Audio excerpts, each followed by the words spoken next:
So guys, जैसे कि आप लोगों को पता है, एसएससी ने 6 मार्च 2023 को एक नोटिफिकेशन किया था कि 6 मार्च से हम लोग एसएससी फेस 11 के लिए फॉर्म भर सकते हैं और उसका लास्ट डेट था 27 मार्च 2023, राइट।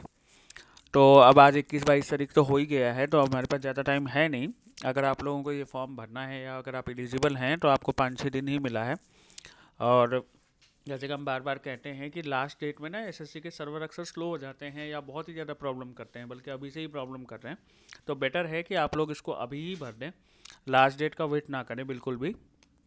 बाकी 27 तारीख को रात को 11 बजे से पहले आप इस फॉर्म को भर सकते हैं। 28 तारीख तक आप फी पेमेंट कर सकते हैं और 29 तारीख तक चालान जमा करा सकते हैं।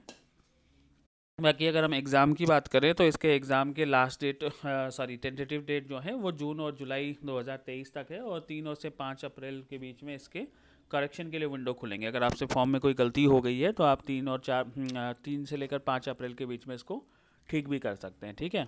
बाकी कोशिश यही करें कि फॉर्म में गलती हो ही ना।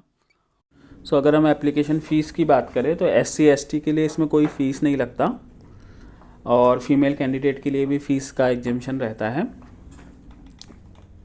बाकी इसमें अगर हम कास्ट सर्टिफिकेट और एप्लीकेशन एनेक्जर्स की बात करें तो एनेक्जर 6 जो है वो SC ST के लिए है, एनेक्जर 7 OBC के लिए है, और एनेक्जर 11 जो है वो इकोनॉमिकली वीकर सेक्शन के लिए है। इसके अलावा 27 मार्च 2023 से पहले आपको ये भरना है। हमने बार बार आपको यही चीज़ रिपीट कर रहे हैं। अगर हम नेशनलिटी की बात करें तो citizen of India, citizen of Nepal, citizen of Bhutan, इसके अलावा जो तिब्बतन रिफ्यूजी थे जो 1 जनवरी 1962 से पहले इंडिया में सेटल हो गए हैं वो भी इसमें अप्लाई कर सकते हैं। सिमिलरली पाकिस्तान से, बर्मा से, Sri Lanka, east Africa, countries of Kenya, Uganda, Republic of Tanzania, है ना, और जाम्बिया, मलावी, ज़ैरे, इथोपिया या वियतनाम, जो यहाँ इंडिया में आके ऑलरेडी परमानेंटली सेटल हो चुके हैं, वो भी अप्लाई कर सकते हैं।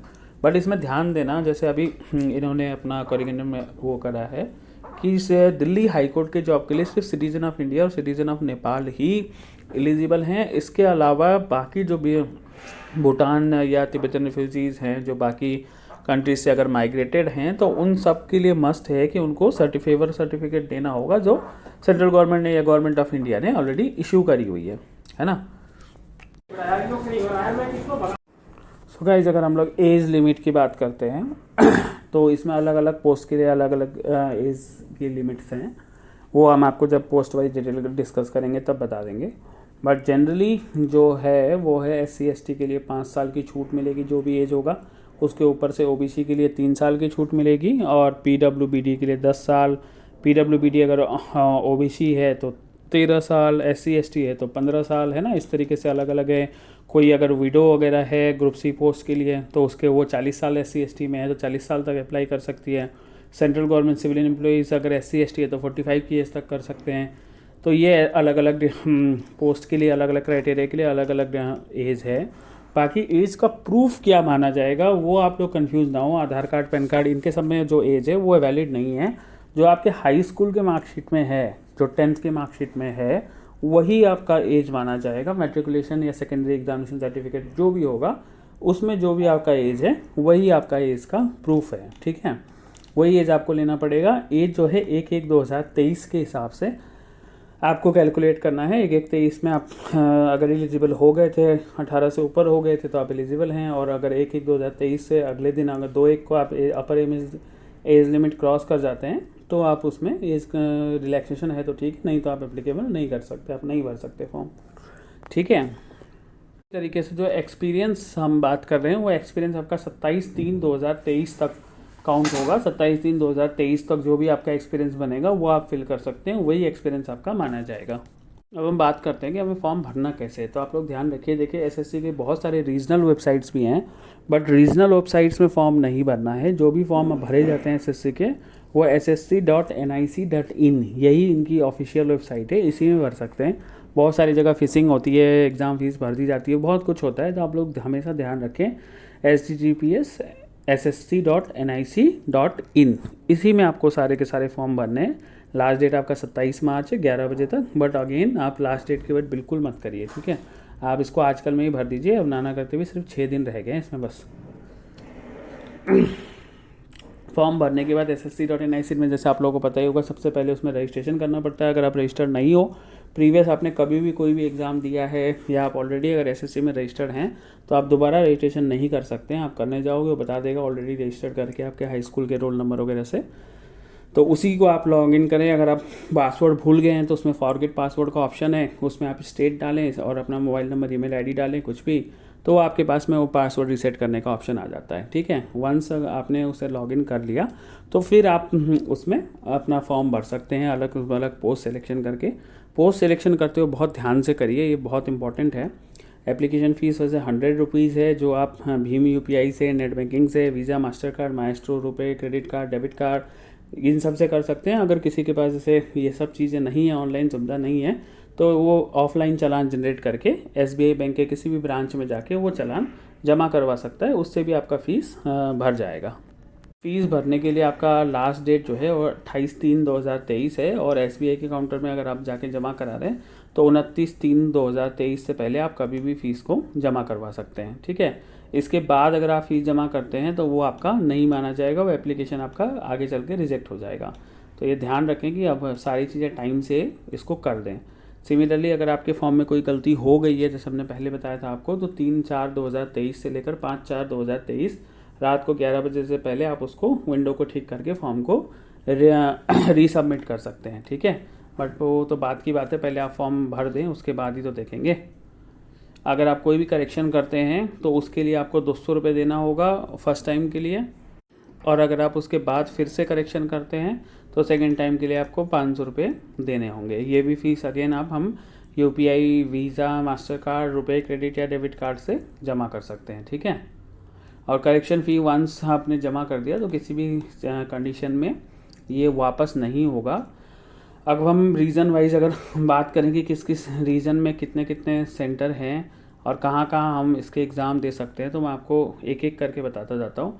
सबसे पहले हम बात करते हैं सेंट्रल रीजन, हमारे यूपी और बिहार। ठीक है, इसके लिए जो एग्ज़ाम सेंटर है वो भागलपुर में है, मुजफ्फरपुर में है, पटना में है, आगरा में है, बरेली में है, कानपुर में है, लखनऊ में है, मेरठ में है और प्रयागराज में है। ठीक है, ये यूपी बिहार के सारे एग्ज़ाम सेंटर्स हैं जो आपका सेंट्रल रीजन में आता है। अब हम चले जाते हैं ईस्टर्न रीजन, है ना, अंडमान एंड निकोबार। इसमें आपका पोर्ट ब्लेयर है, रांची है, बालासोर है, बहरामपुर है उड़ीसा का, बल्कि ये बहरामपुरे करके बोलते हैं शायद वहाँ, और भुवनेश्वर है, कटक है। और आपका ईस्टर्न रीजन में ही झारखंड, उड़ीसा, सिक्किम, वेस्ट बंगाल भी आता है। तो वहाँ के लिए आपके पास धेनकेनाल, राउरकेला, संबलपुर, गंगटोक, कलकत्ता, सिलीगुड़ी और कल्याणी, ये सारे एग्ज़ाम सेंटर इस रीजन के लिए, ईस्टर्न रीजन के लिए, राइट। अब हम बात करते हैं कर्नाटक रीजन की। ठीक है, इसमें हमारा KKR हम बोलते हैं, कर्नाटका केरला रीजन हो गया, जिसमें लक्षद्वीप भी है। इसके अगर हम सेंटर की बात करें तो कवरत्ती, बेलागावी, बेंगलोर, हुबली, काला बुरागी, मैंगलुरु, मैसूरू, शिवमोग्गा, उडुपी, इमाकुलम, कन्नौर, कोल्लम, कोट्टयम, कोझिकोड, थिरुशर और तिरुवनंतपुरम, यहाँ हम इसके एग्ज़ाम दे सकते हैं। ठीक है, उसी तरीके से अगर हम मध्य प्रदेश, छत्तीसगढ़ रीजन की बात करें तो बिलासपुर, रायपुर, दुर्ग, भिलाई, भोपाल, ग्वालियर, इंदौर, जबलपुर, सतना, सागर, उज्जैन, इस जगह हम मध्य प्रदेश में ये जगह सेंटर हैं, आप ध्यान रखिएगा। नॉर्थन रीजन NER की बात करते हैं, इसमें आपका अरुणाचल प्रदेश, असम, मणिपुर, मेघालय, मिजोरम, नागालैंड और त्रिपुरा आता है। इसमें ज़्यादा सेंटर्स नहीं हैं, इसमें आपका ईटानगर, गुवाहाटी, इम्फाल, शिलांग, आइजवाल, कोहिमा, अगरतला, सिर्फ इतने ही सेंटर हैं। अब हम आ जाते हैं नॉर्थन रीजन, दिल्ली। इसमें आपका दिल्ली, अजमेर, अलवर, बीकानेर, जयपुर, जोधपुर, कोटा, श्रीनगर, उदयपुर, सीकर, देहरादून, हल्द्वानी, हरिद्वार, रुड़की आ जाता है। दिल्ली रीजन में का जो NR रीजन है, बेसिकली नॉर्दर्न रीजन, इसमें दिल्ली, राजस्थान और उत्तराखंड आते हैं, है ना। उसी तरीके से दिल्ली से बिल्कुल बगल NWR नॉर्थ वेस्ट रीजन में हम आ जाते हैं, जिसमें हमारा चंडीगढ़, हरियाणा, हिमाचल प्रदेश, जम्मू कश्मीर, लद्दाख और पंजाब है। इसके जो मेजर सेंटर्स है वो चंडीगढ़, मोहाली, हमीरपुर, शिमला, जम्मू, सांबा, श्रीनगर, अमृतसर, जालंधर, लुधियाना और पटियाला है। ठीक है, अगर हम साउदर्न रीजन की बात करें जिसमें हमारा आंध्र प्रदेश, पांडिचेरी, तमिलनाडु और तेलंगाना आता है, इसमें आपको अच्छे खासे सेंटर्स मिल जाएंगे। आपके सेंटर्स हैदराबाद, कुर्नूल, विजयवाड़ा, विशाखापट्टनम, चेन्नई, मदुरई, चिराला, कुदप्पा, गंटूर, काकीनाडा, नेल्लोर, राजामुंद्री, तिरुपति, विजयनगरम, पांडुचेरी, कोयम्बटूर, कृष्णगिरी, सेलम, त्रिचूर, रपल्ली, तिरुनेलवेली, वेल्लोर, करीमानगर, वारंगल, ठीक है। ये सारे सेंटर्स हैं आपके तमिलनाडु और तेलंगाना साइड के। वेस्टर्न रीजन जिसमें दादर एंड नागर हवेली, दमन दीव, गोवा, गुजरात और महाराष्ट्र जो कि लास्ट इनका रीजनल है वेस्टर्न रीजन, इसमें आपके जो सेंटर्स हैं वो है अहमदाबाद, औरंगाबाद, मुंबई, नागपुर, नासिक एंड पुणे। सिर्फ इतने ही सेंटर्स हैं, ठीक है। तो ये जगह पे आप अपने सुविधा अनुसार जो आपको नज़दीक पड़े वहाँ भर दें। कोई ज़रूरी नहीं कि आपका डोमिसाइल कहाँ का है, आप जहाँ रह रहे हैं वहाँ के आसपास में जो भी सेंटर पड़े आप उसको फिल कर सकते हैं, राइट। एक बार आपने जो सेंटर भर दी उसको फिर आप चेंज नहीं कर सकते, ये ध्यान रखिएगा, ठीक है। वो बड़ा वैसा काम हो जाएगा, तो आप बहुत ध्यान से सेंटर को चूज़ करके भरें। अब हम बात करते हैं इसके सिलेबस की, ठीक है। ये ध्यान रखिएगा, ये डिटेल्ड सिलेबस नहीं है, ये हमने सिंपली जैसे हम सारी एप्लीकेशन का आपको बता रहे हैं कि डिटेल, यहाँ पे हम आपको बस खाली इंडिकेटिव एक सिलेबस बता रहे हैं जो एसएससी ने अपने नोटिस में जारी किया है। बाकी डिटेल सिलेबस के लिए हम अलग वीडियो बनाएंगे, तो आप हमारे चैनल को लाइक सब्सक्राइब कर दीजिए, बेल आइकन पे क्लिक कर दीजिए ताकि आपको अगले नोटिफिकेशन तुरंत मिल जाए, जिसमें हम डिटेल सिलेबस और कैसे उसकी तैयारी करनी है, कैसे प्रिपरेशन करने हैं, वो सारा बताएंगे। बट ये भी इम्पॉर्टेंट है जनरल सिलेबस भी। देखिए इसमें टोटल क्या होगा, आपके पास 60 मिनट टाइम दिया जाएगा, ठीक है। अगर स्क्राइब वाले कैंडिडेट हैं उनके लिए 80 मिनट है, उसको आप छोड़ दें। नॉर्मल कैंडिडेट के लिए 60 मिनट का टाइम है, जिसमें आपको 100 क्वेश्चंस करने होंगे, राइट। और यहाँ पे इम्पोर्टेंट बात ये है फ्रेंड्स कि इसमें 0.50 मार्क्स का, तो अगर हम डायरेक्ट सिलेबस की बात करें तो इसमें जनरल इंटेलिजेंस के 25 क्वेश्चन पूछे जाते हैं जो 2-2 मार्क्स के होते हैं, आपको उसका 50 नंबर मिलता है। जनरल अवेयरनेस के अगेन 25 क्वेश्चन होते हैं 50 नंबर के। क्वांटिटेटिव एप्टीट्यूड जिसमें हम बेसिक अर्थमेटिक स्किल भी कहते हैं, ये 25 मार्क्स का है, इसमें भी आपको 50 नंबर मिल जाएगा। और English language basic knowledge 25 questions होते हैं, इसलिए भी अगेन 50 नंबर का ही है। सारे सेक्शन 25-25 नंबर के हैं और सारे सेक्शन के 50-50 नंबर मिलेंगे। अगर हम सब्जेक्ट की बात करें तो इसको रिपीट कर दूं, general intelligence, general awareness, quantitative aptitude and English language, right. अगर इसमें जो भी आपको मार्क्स मिलते हैं ना वो नॉर्मलाइज किए जाते हैं, उसमें हम कुछ कर नहीं सकते हैं, ठीक है। इसके बाद फिर जो स्किल टेस्ट वगैरह होते हैं वो होते हैं। बट अब हम सिलेबस को थोड़ा सा डिटेल में देख लेते हैं कि किस टाइप के क्वेश्चन आते हैं, ठीक है। देखिए क्वेश्चन सारे मैट्रिकुलेशन लेवल का होता है इंडिकेटिव सिलेबस के अकॉर्डिंग एसएससी के। जनरल इंटेलिजेंस में आपसे क्या क्या पूछा जाता है ना, जैसे कि similarities and difference, space visualisation, problem solving, analysing, judgement, decision making, visual memory, discriminating observation, relationship concept, figure classification, arithmetic number series, non verbal series etcetera, है ना। ये सारी चीज़ें आपसे जनरल इंटेलिजेंस में पूछा जाता है। एक एक टॉपिक को हम डिटेल में अपने अगले वीडियो में बात करेंगे, आप हमें सब्सक्राइब कर सकते हैं देखने के लिए। जनरल अवेयरनेस में जो आजकल का करंट अफेयर चल रहा है इंडिया और इंडिया के नेबरिंग कंट्रीज़ में, वही आपसे पूछे जाते हैं। Sports, history, culture, geography, economic scene, general polity, Indian constitution, scientific research, जो भी चीज़ें हैं जो करंट में चल रही है वही हमसे जनरल अवेयरनेस में पूछी जाती है। उसके अलावा क्वांटिटेटिव एप्टीट्यूड की अगर हम बात करते हैं तो इसमें आपका number system, computation of whole numbers, decimal and fractions and relationship between numbers, fundamental arithmetic operations, percentage, ratio, proportion, average, interest, profit and loss, discount, use of tablet and graph, menstruation, time and distance, ratio, time and work, है ना। ये सारे high school तक के question पूछे जाते हैं। English language में अगर हम देखें तो basic of English language, vocabulary, grammar, sentence structure, synonyms, antonyms, correct uses, ठीक है। जहाँ पे भी हमारा 10+ लेवल तक का जो भी जिसमें आप एलिजिबिलिटी में आपको दिखा देगा कि क्या एलिजिबिलिटी है किस पोस्ट के लिए, तो जो 10 तक का है वो इसमें ये सिलेबस है। अब हम 10+2 में आ जाते हैं। 10+2 में जनरल इंटेलिजेंस में क्या क्या पूछा जाता है देखें। इसमें आपका semantic analogy, symbolic operation, symbolic number analogy, trend, figural analogy, space orientation, semantic classification, Venn diagram, symbolic number classification, drawing, inference, figural classification, punched hole, pattern folding and unfolding, semantic series, figure pattern, folding and completion, number series, embedded figures, figural series, critical thinking, problem solving, emotional intelligence, word building, social intelligence, coding and decoding, other subject topic, इस type की चीज़ें पूछी जाती हैं। ये हम detail syllabus लेके आएंगे आपके लिए, ठीक है ना। अभी मैं आपको बेसिक बता रहा हूँ ताकि अगर बुक्स वगैरह खरीद के आप तैयारी स्टार्ट कर सकें, हम बुक की रिकमेंडेशन भी आपको कर देंगे। सेकेंड है हमारा जनरल अवेयरनेस, ठीक है।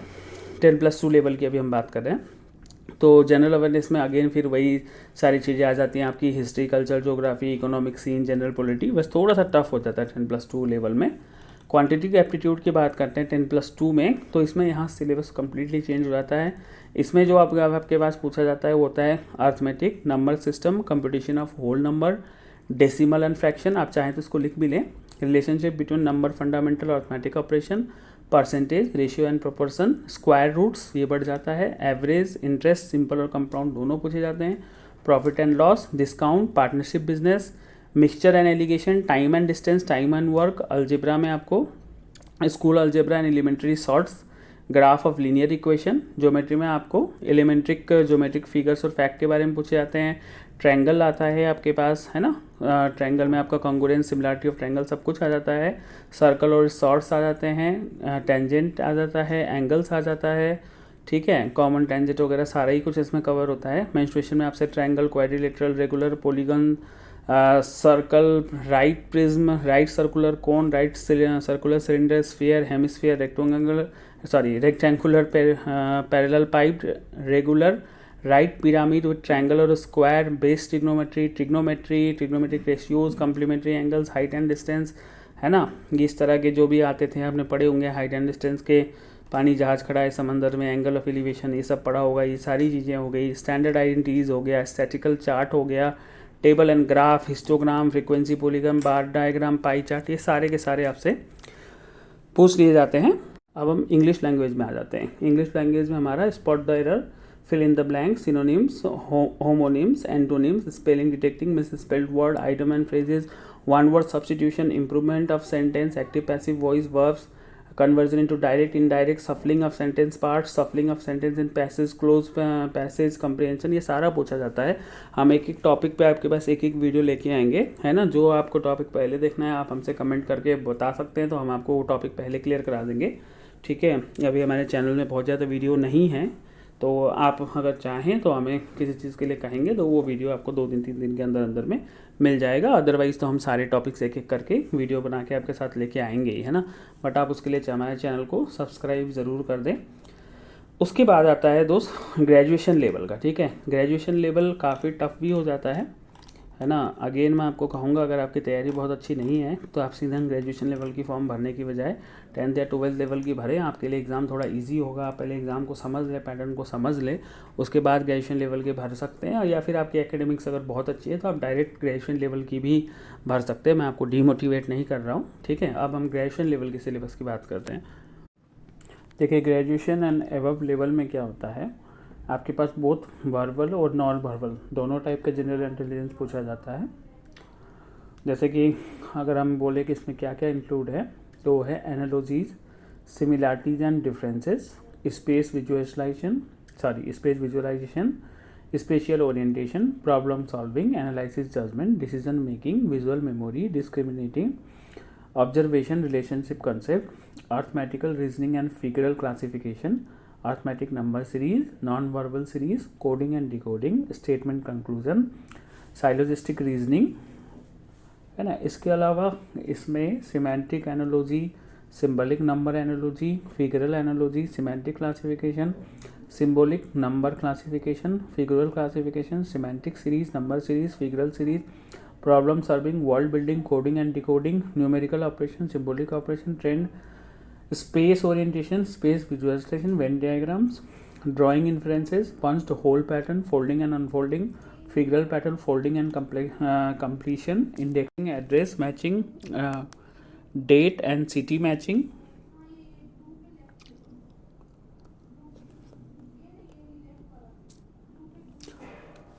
classification of center codes, roll numbers, small and capital letter number coding, decoding and classification, embedded figures, critical thinking, emotional intelligence, social intelligence और बाकी इसी टाइप से रिलेटेड टॉपिक और आ जाते हैं, राइट।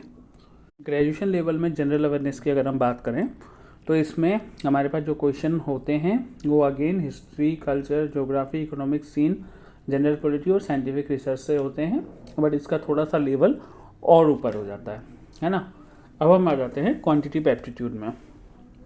इसमें जो हमारे पास क्वेश्चन आते हैं वो whole number, decimal, fraction and relationship between numbers, percentage, ratio and proportion, square root, average, interest, P&L, discount, partnership business, mixture and alligation, time and distance, time and work, basic algebraic identities of school algebra and elementary sort, graph of linear equations, triangle and its various kinds of centers, congruence and similarity of triangles, circle and its chords, tangent angle subtended by chord of a circle, common tangent to two or more circles, triangle, quadrilateral, regular polygon, circle, right beam, right circular, cone, right circular cylinder, sphere, hemisphere, rectangular, parallel, piped, regular, right pyramid, and triangular or square base, right? Trigonometric ratio, degree and radiation measures, standard identities, complementary angles, height and distance, histogram, frequency polygon, bar diagram and pie chart. ठीक है. English language में अगर हम बात करें तो इसमें reading and writing ability पूरी की पूरी आ जाती है. ठीक है. इसमें जो भी वैसे ग्रेजुएशन लेवल में जो मैथ होता है ना, वो 10th स्टैंडर्ड का ही होता है. 10th से ऊपर का स्टैंडर्ड का मैथ्स नहीं होता. ये इसका बेसिक सिलेबस है. बाकी हर लेवल के लिए अलग अलग टॉपिक वाइज, सिलेबस वाइज हम आगे वीडियो लेके आएंगे. आप हमें सब्सक्राइब कर दीजिए ताकि आपको वीडियो मिलते रहें, है ना. इस तरीके से फॉर्म फिलअप करने के बाद फिर आपको आपकी एप्लीकेशन की स्क्रूटनी होगी. अगर उसमें कोई प्रॉब्लम नहीं आता है तो एप्लीकेशन पास हो जाता है. एक जनरल सा होता है कि सर एप्लीकेशन रिजेक्ट भी होते हैं, तो जी होते हैं. हमारे पास बहुत सारे स्टूडेंट आते हैं जिन्होंने चश्मा लगा के फ़ोटो खिंचा लिया, या फ़ोटो क्लियर नहीं है, सिग्नेचर साफ़ नहीं है, तो उनके बहुत सारे एप्लीकेशंस रिजेक्टेड भी हो जाते हैं. हमारे पास ऐसे बहुत बच्चे आते हैं कि सर मेरा तो एप्लीकेशन रिजेक्ट हो गया है. तो ये बहुत कॉमन सी बात है, इसलिए थोड़ा ध्यान से भरें, फ़ोटो वगैरह क्लियर करें. फ़ोटो छोटा कैसे करना है, सिग्नेचर साफ़ कैसे आएगा, उसके लिए भी हम वीडियो बनाएंगे. बट अभी आप माइक्रोसॉफ्ट ऑफिस पिक्चर में जाके फ़ोटो को रिसाइज करके छोटा कर सकते हैं. बेस्ट प्रैक्टिस वही है ना. उसके अलावा सिग्नेचर के साथ भी आप वही कर सकते हैं. माइक्रोसॉफ्ट ऑफिस पिक्चर में एक ऑटो करेक्ट का फंक्शन होता है, उसको आप क्लिक कर देंगे ना, तो फ़ोटो और पिक्चर आपका अपने आप ही साफ़ हो जाएगा. और वहाँ से रिसाइज करना बहुत ईजी होता है, क्योंकि ऑनलाइन आप करते हैं तो कई बार फ़ोटो में वाटर मार्क आ जाता है, एडिटेड बाय दिस लिख के, वो सारे फ़ोटो रिजेक्ट हो जाते हैं. तो आप बेस्ट है कि माइक्रोसॉफ्ट ऑफिस पिक्चर मैनेजर में जाइए, वहाँ ऑटो करेक्ट क्लिक करिए, फिर एडिट पिक्चर करिए, रिसाइज में क्लिक करिए, और जो भी साइज़ आपको चाहिए, डॉक्यूमेंट स्मॉल या ईमेल स्मॉल में सेव कर लीजिए. आपका पिक्सल्स ओके भी अपने आप घट जाएगा और वही फ़ोटो आप अपलोड करें. बाकी इसके अलावा जब आप एग्ज़ाम देने जाएंगे तो वहाँ पे आपको कोई डॉक्यूमेंट्री प्रूफ चाहिए होगा, आपकी आईडी चाहिए होगी. इसमें क्या क्या चल जाता है आपको मैं बताऊँ. आधार कार्ड चल जाता है और आधार का प्रिंट आउट भी इसमें चल जाता है ना. इसके अलावा आपको वोटर आईडी कार्ड चल जाता है. देखिए आधार का प्रिंट आउट वैसे सुप्रीम कोर्ट की जजमेंट्स हैं कि उसका नंबर और इवन ब्लैक एंड वाइट भी चल जाता है. बट कई बार एग्ज़ाम सेंटर में ना बच्चों की ऐसी शिकायत आती है कि उनको नहीं पता होता, वो कहते हैं फ़ोटो कलर क्यों नहीं है, इसमें आपका फ़ोटो नहीं साफ दिख रहा. तो बेटर हम आपको सजेस्ट करेंगे कि आप कलर प्रिंट आउट ही निकाल के ले जाएं, या जो लेमिनेटेड आधार है वही लेके जाएं. इसके अलावा वोटर आई डी कार्ड आप रख रहे हैं तो ओरिजिनल रखें. इसी तरह से आपका ड्राइविंग लाइसेंस चल जाता है, पैन कार्ड चल जाता है, पासपोर्ट चल जाता है, आपका स्कूल या कॉलेज का आइडेंटिटी कार्ड भी चल जाता है इसमें. अगर आप गवर्नमेंट जॉब एम्प्लॉई हैं, पीओसीयू में जॉब करते हैं, या इवन प्राइवेट में भी करते हैं, तो एम्प्लॉयर आईडी कार्ड भी चल जाता है. एक्स सर्विसमैन है तो डिस्चार्ज बुक ले सकते हैं आप मिनिस्ट्री ऑफ डिफेंस का, है ना. या सेंट्रल या स्टेट गवर्नमेंट के द्वारा जारी कोई भी आईडी जिसमें आपका फ़ोटो हो, वो आईडी कार्ड वहाँ पे वैलिड है. ठीक है ना. फ़ोटो आइडेंटिटी कार्ड में डेट ऑफ बर्थ नहीं है ना, तो उसके साथ आपको डेट ऑफ बर्थ का भी कुछ ना कुछ प्रूफ ज़रूर लेके जाना पड़ेगा. ठीक है. फ़ोटो में आप ध्यान रखें, फ़ोटो आपका ना एकदम स्ट्रेट कैमरे की तरफ देख के ही खींचें. साइड फेसिंग अगर आपका फ़ोटो होगा तो भी आपका वो फ़ोटो रिजेक्ट हो जाएगा. अब बात करते हैं, अगर आप पास हो गए और आपने स्किल टेस्ट भी क्लियर कर लिया है, इंटरव्यू या टायर 2 जो भी है वो भी सारा चीज़ आपने क्लियर कर लिया, और आप डॉक्यूमेंट वेरिफिकेशन के लिए गए, तो आपको क्या क्या चाहिए. क्योंकि हम यही अज्यूम करते हैं कि आप सब पास हों, तो आप बेटर है कि पेपर पहले ही बना के रख लें, है ना. अगर सब फर्स्ट तो आपका मैट्रिकुलेशन या सेकेंडरी सर्टिफिकेट है, जो हमने पहले भी बताया था, डेट ऑफ बर्थ के लिए वही एक वैलिड एविडेंस है, तो वो तो आपको चाहिए ही चाहिए. इसके अलावा आपका जिस हिसाब से पोस्ट है उसके हिसाब से आपका सर्टिफिकेट चाहिए. जैसे आप ग्रेजुएशन लेवल की भर रहे हैं, बट आपको अगर अभी डिग्री नहीं आई है, या आपको लग रहा है कि अभी आपका टाइम लग सकता है या खो गया है, तो आप ग्रेजुएशन लेवल की भरिए मत ना, आप 12th की भरिए या 10th की भरिए जिसके आपके पास कागज हैं। तो 10, 12 ग्रेजुएशन जो भी आप भर रहे हैं वहाँ तक कि आपके पास सारे ओरिजिनल सर्टिफिकेट्स डॉक्यूमेंट होना चाहिए, है ना। इसके अलावा आपके पास एक्सपीरियंस सर्टिफिकेट, अगर आप एक्सपीरियंस दिखा रहे हैं तो वो चाहिए। अगर आप SC ST में डाल रहे हैं तो आप कास्ट या कैटेगरी सर्टिफिकेट रखें। उसी तरीके से अगर आप डिसेबिलिटी सर्टिफिकेट डिसेबल में दिखा रहे हैं तो आपका डिसेबिलिटी सर्टिफिकेट होना चाहिए। एक्स सर्विसमैन के लिए रिक्वेस्ट सर्टिफिकेट आता है एक ESM के लिए, वो चाहिए होगा। सर्विंग डिफेंस पर्सनल के लिए एनेक्सर 9 एप्लीकेबल है तो वो आपको चाहिए। अंडरटेकिंग भी चाहिए होगा, है ना, एनेक्सर 9A में। और discharge certificate from arm forces, ठीक है, ये चाहिए होगा एक्स सर्विसमैन के लिए। अगर आप एज रिलैक्सेशन देख रहे हैं तो जिस बेस में आप एज रिलैक्सेशन, जैसे आप कह रहे हैं कि हम SC हैं इसलिए चाहिए तो SC सर्टिफिकेट चाहिए। अगर आप कह रहे हैं हम विडोड हैं तो उस तरह के सर्टिफिकेट चाहिए होगा, ये सारा चाहिए। इसके अलावा गवर्नमेंट एम्प्लॉइज़ के लिए NOC चाहिए होगा जहाँ आप जॉब कर रहे हैं, ठीक है। और उसी तरीके से मैं कह रहा था ये कह रहे हैं कि हम डाइवोर्स्ड हैं, रीमैरिज नहीं हुआ है तो उसके लिए उनको फ़ोटोकॉपी हस्बैंड के पासपोर्ट का जिसमें उनका नाम आ रहा है वो आपको देना होगा। अगर आपने रीमैरिज कर लिया है तो या नहीं किया है तो डेथ सर्टिफिकेट या जो भी इस तरह के कागज होते हैं ना, तो ये सारे आप अपने पास रेडी करके रख लें। डाइवोर्स की डिग्री हो गई, है ना, या डेथ सर्टिफिकेट हो गया हस्बैंड का, एफिडेविट कमिश्नर के सामने से साइन करवा के आपको देना होगा। ये सारी चीज़ें आप अपने पास रेडी करके रख लें, ठीक है। ये वीडियो के केस के लिए है या एडमिशन सर्टिफिकेट के लिए, ठीक है। अब इसमें देखिए सिलेक्शन का प्रोसीजर क्या होगा, ये इंपॉर्टेंट है। सिलेक्शन के लिए आपके पास में सबसे पहले आपको MCQs वाले क्वेश्चन जो अभी हमने आपको सिलेबस बताया उसके अकॉर्डिंग आपके पास बहुत सारे MCQs के क्वेश्चन आएंगे। 100 क्वेश्चन आएंगे, 200 मार्क्स का होगा, वो आपको पास करना होगा, है ना। इसमें सेक्शनल कट ऑफ भी होते हैं तो ध्यान से करें, हर सेक्शन को अटेम्प्ट करें, ठीक है। उसके बाद अगर आप वहाँ का एग्ज़ाम क्लियर हो जाता है तो जिस हिसाब से आपका पोस्ट है उसी हिसाब से आपका टायर 2 का एग्ज़ाम या फिर डायरेक्ट अगर स्किल टेस्ट है तो स्किल टेस्ट या जो भी है इंटरव्यू वो आपको क्लियर करना होगा, ठीक है। उसी के हिसाब से आपका फाइनल मेरिट लिस्ट बनेगा, ठीक है। उसके अलावा आप ये ध्यान रखें कि किसी भी का अगर कट ऑफ से नीचे मार्क्स आता है तो जो उससे नीचे वो नेक्स्ट स्टेज में जा ही नहीं सकता। जैसे अनरिजर्व के लिए 30% है ना, OBC EWS के लिए 25%, अदर कैटेगरी के लिए 20% है, ठीक है। ये कट ऑफ तो आपको चाहिए ही चाहिए नेक्स्ट स्टेज में जाने के लिए, ठीक है।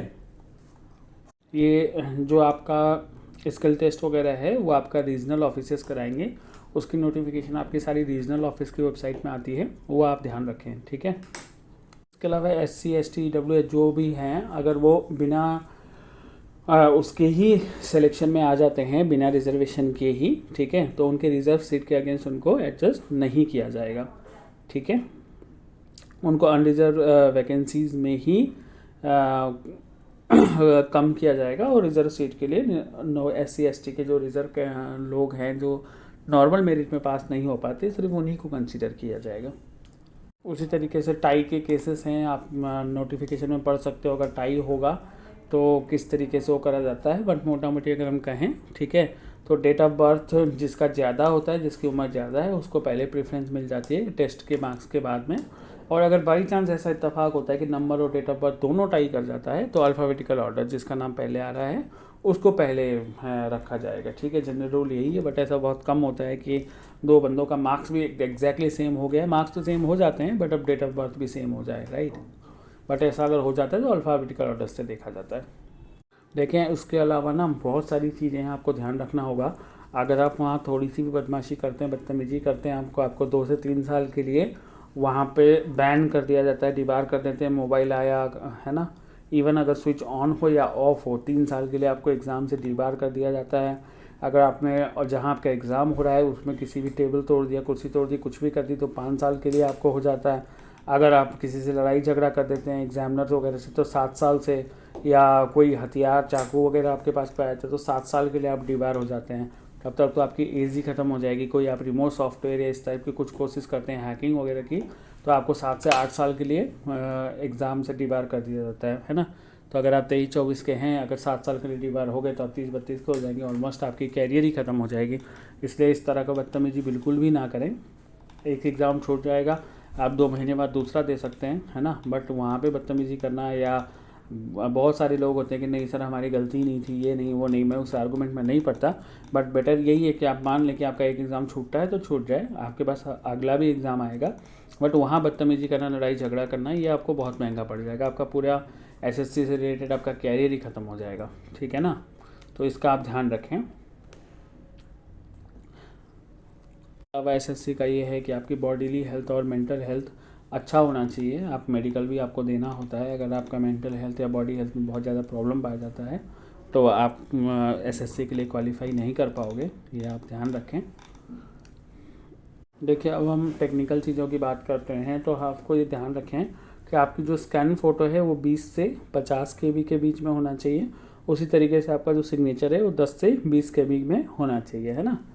अगर आप सिग्नेचर में थोड़ा सा साइड में पेजेस छोड़ दें, अगर सिग्नेचर कट रहा हो या फ़ोटो आपका कट रहा हो तो वो मानते नहीं हैं, है ना। आपको क्या करना है, पहले रजिस्ट्रेशन करानी है, रजिस्ट्रेशन करने के बाद आपको लॉगिन करना है। अगर आपने पहले से रजिस्टर करी है तो आप अपनी एक बार डिटेल को रीचेक कर लें कि कोई डिटेल में कोई गलती तो नहीं है, तो आप इसको मॉडिफाई कर लें। और मॉडिफाई करने के बाद में फिर आप दोबारा फॉर्म भर सकते हैं, है ना। अगर सब कुछ सही है तो मॉडिफाई करने की आपको ज़रूरत भी नहीं है, साइन और फ़ोटो कर लें। नया फ़ोटो लें, उसमें डेट पूछता है कि इस डेट के बाद का फ़ोटो होना चाहिए, उसमें आप कोई बेईमानी ना करें, जो आपका है नया फ़ोटो खींच के डाल दें, इसमें कुछ नहीं जाता। फ़ोटो अगर आइडेंटिकल नहीं हुआ ना तो वो थोड़ा सा वहाँ पे आपको परेशानी पड़ सकती है। लॉगिन करने के बाद ऊपर ही आ रहा होगा नोटिफिकेशंस में, वहाँ पे अप्लाई में क्लिक करिए। अप्लाई में क्लिक करने के बाद जो भी आपसे डिटेल पूछ रहा है कि आप सेंटर कहाँ चाहते हैं, हम सेंटर आपको बता ही दिया है कहाँ कहाँ आप रख सकते हैं, है ना। उन्हीं में से कोई 1-2 सेंटर आप चलो चूज़ कर लें। फर्स्ट जो सेंटर है नॉर्मली वही मिलता है, तो फर्स्ट वाला ध्यान से भरें। सेकंड थर्ड में उससे मिलता जुलता उसी रीजन के कोई से भी सेंटर भर दें जो आपके घर से आपको नज़दीक पड़ता हो। उसके बाद फिर नीचे आप फ़ोटो अपलोड कर दें, सिग्नेचर अपलोड कर दें, जैसे बता ही दिया 20 KB 50 KB के फ़ोटो। सिग्नेचर आपका 10 से 20 KB के बीच में होना चाहिए, उसको आप अपलोड कर दें। सिलेक्शन पोस्ट है तो बहुत सारे पोस्ट हैं, उसमें जो भी पोस्ट आपको भरना है आप उस पोस्ट को भर दें, ठीक है। ध्यान रखें कि फ़ोटो आपका उल्टा नहीं होना चाहिए, आड़ा तिरछा नहीं होना चाहिए। Inverse photo, too dark, goggle लगा हुआ, चश्मा के साथ, और या साइड की तरफ देखी हुई फ़ोटो, कैप लगी हुई फ़ोटो, टोपी लगी हुई फ़ोटो, ये सारे के सारे ब्लर फ़ोटो, ये सारे के सारे आपके फ़ोटो एक वो रिजेक्ट हो जाएगा। बहुत ज़्यादा एक्स्ट्रा कलर है अगर फ़ोटो में तो भी मतलब वो रिजेक्ट हो जाएगा। बहुत नज़दीक से कि सिर्फ चेहरा दिख रहा है, गला वगैरह नहीं दिख रहा, थोड़ा सा है ना, पासपोर्ट साइज को फ़ोटो को अगर आपने ज़्यादा जूम करके खींच लिया, ये सारे फ़ोटो रिजेक्ट हो जाते हैं। तो ये आप ध्यान रखें, है ना, इन सब चीज़ों के आप बहुत ही ज़्यादा केयरफुली भरें। सिग्नेचर भी आपका बहुत ही क्लियर हो, ठीक है ना। उसके बाद आप ध्यान रखें जब आप भर लेंगे ना तो ये सारे के सारे जो हैं आपका, ये आपका भरने के बाद जो भी सारे नोटिफिकेशंस आएंगी, जैसे लाइक कि ज़्यादा तो क्या ही आएगा, एक आपका एडमिट कार्ड ही आएगा पहले, तो वो सारा रीजनल सेंटर में आएगा, है ना। आप ध्यान रखें कि आपने कौन सी सिटी भरी है। जैसे सेंट्रल रीजन में है तो आपसे एडमिट कार्ड आप डाउनलोड करने जाओगे तो सिटी भी पूछता है कि आपने सेंटर लखनऊ की रखी है या कानपुर की। एनआर में तो आप नाम, date of birth, father name से भी सर्च कर सकते हैं अगर रोल नंबर भूल जाएँ तो। बट सेंट्रल रीजन में एग्ज़ाम सेंटर भी पूछता है ना। तो और ये ध्यान रखें कि ये सारे एडमिट कार्ड जो होंगे वो अलग अलग सेंटर्स के रीजनल वेबसाइट्स में आएंगी। ssc.nic.in में आपका फॉर्म भरा जाएगा। अब जैसे आपने दिल्ली सेंटर डाली है तो SSC-NR में आएगा। अगर आपने यूपी बिहार में डाली है तो SSC-CR ये वेबसाइट है, इनमें आपके एडमिट कार्ड आएंगे। ये बात आप ध्यान रखें, है ना। बाकी आपके पास में बहुत सारे इसमें सिलेक्शन पोस्ट हैं, एक एक करके बताना पॉसिबल नहीं है ना। आप नोटिफिकेशन डाउनलोड करके इसमें सारे पोस्ट के बारे में पढ़ लें और जो आपको ठीक लगे, जिससे आप, जैसे कुछ पोस्ट में 18 से 30 साल है, कुछ में 18 से 27 है, कुछ में इवन 18 से 25 भी है। जैसे कैंटीन अटेंडेंट हम देखते हैं तो 18 से 25 साल की ही एज है। मेट्रिकुलेशन लेवल के एग्ज़ाम्स हैं, ग्रेजुएशन एंड अबव है, दिल्ली हाई कोर्ट में वैकेंसीज़ हैं, है ना। उसी तरीके से आपका जियोलॉजिकल सर्वे ऑफ इंडिया में है ना, ग्रेजुएशन एंड अबव के लिए 10+2 के लिए भी है। जियोलॉजिकल सर्वे में हिस्टोरिकल क्लर्क है ना। गर्ल कैडेट इंस्ट्रक्टर है आपका ग्रेजुएशन एवं डायरेक्टर जनरल एनसीसी में। इस तरह के बहुत सारी चीज़ें हैं, है ना। CGHS कानपुर में नर्सिंग ऑफिसर, फार्मासिस्ट, ये बहुत सारे वैकेंसी इसमें भी है। बोटेनिकल असिस्टेंट हैं।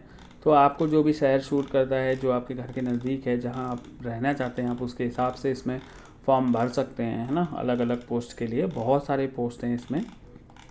अगर हम ब्रॉडली देखें तो 500 से अबव के पोस्ट हैं। तो आप एक बार चूज़ कर लें इन 500 में से कि आपको कौन सा अच्छा लगता है ना। ऑफिशियल नोटिफिकेशन की लिंक हम वीडियो के नीचे डाल रहे हैं, तो आप उसको देख लीजिए कि आपको कौन सा पोस्ट पसंद है, फिर आप उसी पोस्ट को भरें, है ना। या हो सकता है कि अगर आप चाहते हैं कि हम सारे पोस्ट को भी आपको एक एक करके एक्सप्लेन कर दें, तो आप हमें बता दें, तो हम आपको वो भी बता देंगे। एक ग्रेजुएशन और एवब के लिए इंटेलिजेंस ब्यूरो में भी एक रिसर्च असिस्टेंट का पोस्ट है। जैसे आपको पता होगा, अभी इंटेलिजेंस ब्यूरो में एमएचए ने नोटिफिकेशन जारी किया था, तो उसमें भी एग्ज़ाम होने हैं 23 और 24 मार्च को। आप लोगों ने भरा है कि नहीं, आप हमें कमेंट में बताइए, है ना। इसके अलावा इसमें भी है इंटेलिजेंस ब्यूरो में, नेशनल म्यूज़ियम में भी हैं असिस्टेंट केमिस्ट वगैरह के लिए, ठीक है। बहुत सारे पोस्ट हैं, आपको लगभग सारे सरकारी डिपार्टमेंट जो एसएससी कराती है वो सारे। यूपीएससी में केयर टेकर का है, यूपीएससी में क्लर्क, कैंटीन क्लर्क के लिए वैकेंसी है 10+2 की, है ना। तो बहुत पोस्ट हैं, आप देखें इसमें। तो आपका डायरेक्टर ऑफ एक्सटेंशन में भी है, जियोलॉजिकल सर्वे ऑफ इंडिया आपको बधाई दिया था। तो आप एक बार देख लें आपको कौन सा पोस्ट पसंद है। जो पोस्ट आपको पसंद है आप इसमें अपना फॉर्म भर सकते हैं, ठीक है। बाकी अगर आपको कहीं पे कोई भी प्रॉब्लम आती है किसी भी चीज़ के बारे में, तो आप इसमें देख लें। मोटा मोटी ना इसमें कुछ एब्रीविएशन यूज्ड हुए नोटिफिकेशन में, वो लास्ट में आपको मिल भी जाएगा उनका मतलब क्या हुआ, बट कुछ जनरल चीज़ें मैं आपको बता दूँ। ईएसएम मतलब एक्स सर्विसमैन होता है, ईडब्ल्यूएस मतलब इकोनॉमिकली वीकर सेक्शन होता है, जो मोदी जी ने बाद में एप्लीकेबल किया था। जीईएन का मतलब जनरल होता है, आईपी मतलब इनिशियल पोस्टिंग होता है, जेआर मतलब जॉब रिक्वायरमेंट होता है ना। पीडी मतलब पार्शियल टेफ होता है, यूआर मतलब अनरिजर्व, एसटी मतलब शेड्यूल ट्राइब, एससी मतलब शेड्यूल कास्ट होता है, राइट। और वीएच मतलब विजुअली हैंडीकैप्ड होता है। तो ये सारे शॉर्ट फॉर्म्स इसमें नोटिफिकेशंस में आपको मिलेंगे। और भी शॉर्ट फॉर्म्स हैं, आपको लास्ट पेज में वो मिल जाएगा, ठीक है। कि क्या है, आप ईडब्ल्यूएस सर्टिफिकेट अगर आपका नहीं बनाया है तो आप उसे ऑनलाइन भी बनवा सकते हैं। यूपी में उसको हैसियत प्रमाण पत्र बोला जाता है, वो वैलिड है ईडब्ल्यूएस में। बन नहीं तो और स्टेट में आप मजिस्ट्रेट के पास जाके या तहसीलदार के पास जाके ईडब्ल्यूएस बना सकते हैं। उसका मतलब हाँ, वो इजीली बन जाता है। अगर आपका 8 बीघा या 8 एकड़ पता नहीं कितना ज़मीन से कम हो, आप चेक कर सकते हैं ऑनलाइन ये सारी इन्फॉर्मेशन। तो आप ईडब्ल्यूएस भी बनवा सकते हैं। फैमिली इनकम अगर 4-5 लाख से आपकी पता नहीं आप एग्जैक्टली आप चेक कर सकते हैं, अलग अलग स्टेट के अलग नोटिफिकेशंस हैं। तो आपको अगर है तो वो ईडब्ल्यूएस के सर्टिफिकेट बना सकते हैं, है ना। बाकी पूरे इंडिया के लिए वो सेम ही रहेगा, इनकम की जो क्राइटेरिया है और ज़मीन की जो क्राइटेरिया है। बाकी अलग अलग स्टेट का प्रोसेस अलग अलग है, अलग अलग तहसील है, कोई ऑनलाइन बन जाता है, कहीं ऑफलाइन बनता है। तो आप वो चेक करके बनवा सकते हैं, है ना। बाकी आपको कोई भी इन्फॉर्मेशन चाहिए तो आप हमें कमेंट करें, चैनल को लाइक और सब्सक्राइब ज़रूर करें प्लीज़।